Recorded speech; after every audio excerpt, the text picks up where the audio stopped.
ty voalazako va fa raha iny ianao dia ho hitanao ny voninahitr'Andriamanitra zaona toko fa 1 ny andininy fa 7.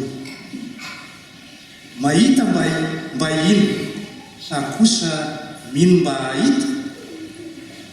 Tomasy ilay mpianatry Jesosy dia fantatra tamin'ny toetrany tsy mora mino, tsy te ino afa-tsy izay hitany izy. Izany ihany koa no niforonan'ny olona miteny toy ny hoe rehefa mahita aho dia afaka mino fa tsy alohan'izany akory. Sarotra tamin'ny Tomasy manko ny nino fa nitsangana ho velona indray Jesosy, ary amin'izany izy dia antsoina hoe tsy mino. Nefa izy dia nanana zavatra mihoatra noho ireo olona izay mihevitra toy izany hoe tsy mino.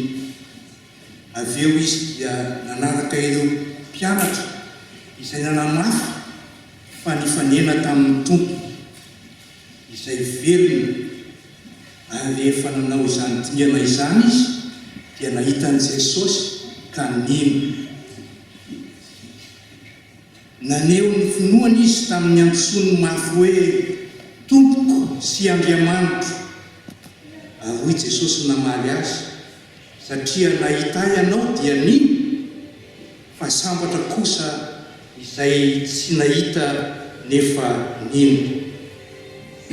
Io ny toe-javatra mahazatra iainan'ny mpino, mino aloha avy eo mahita. Ary ahoana kosa ny amintsika? Porofo hafa inona akoatra ny fanambaran'ny Baiboly no ilaintsika mba handresena lahatra amintsika. Azo antoka fa tsy misy ho ampy, satria ny finoana dia tsy mba vokatry ny zavatra ny ainan'ny olombelona tsy akory. Mba hinoana dia tsy maintsy manaiky ho resen'ny fanahin'Andriamanitra lahatra isika.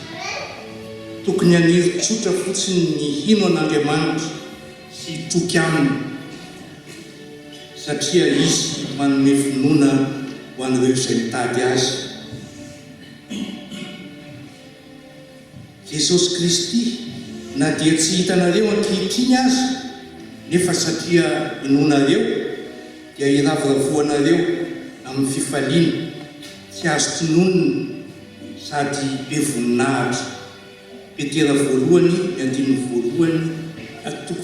ka 9:9. Matoky aho fa isika rehetra tonga eto dia manana izany finoana izany, koa andeha ary isika hifaly sy ravoravo, iompy sy hira nome voninahitra an'Andriamanitra amin'ny hira hoe ery mino.